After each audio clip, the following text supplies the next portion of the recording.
Mahigit 1 milyong pisong halaga ng ilegal na droga nasabat sa bypass operation ng mga kapulisan.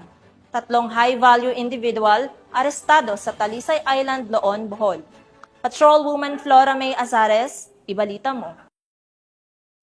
Piska ng kapulisan ng Loon ang higit 1,400,000 pisong halaga ng hinihinalang shabu sa 3 high-value individual sa isinagawang bypass operation ng mga otoridad sa Purok 3 Barangay Talisay, Loon, Bohol, noong ika-5 ng Agosto ng taong kasalukuyan. Kinilala ni Police Captain Thomas Zenchong, Chief of Police ng Loon Municipal Police Station, Bohol Police Provincial Office, ang mga HBA na suspect na sina Mark, 45 anyos, Romel, 42 anyos, at Mia, 32 anyos, na pawang mga residente ng Barangay Talisay, Cabilao Island, Loon, Bohol.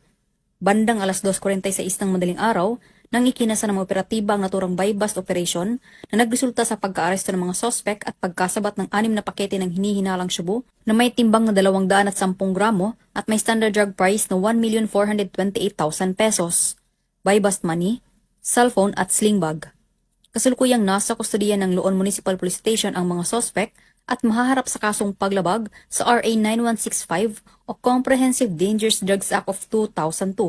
Ipinapaalala ko rin na ang paggamit sa ipinagbabawal na droga ay isa ring maituturing na sakit o salot sa ating buhay sapagkat malaki ang masamang maidudulot nito sa ating kaisipan, kalusugan at pag-uugali, pati na rin ang ating relasyon sa ating mga pamilya, kapitbahay at mga kaibigan.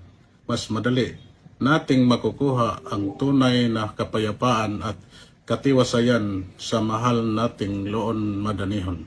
Mula dito sa Central Visayas, ako ang inyong Police News Network Correspondent, Patrolwoman Flora May Azares, alagad ng batas, tagataguyod ng balitang pulis.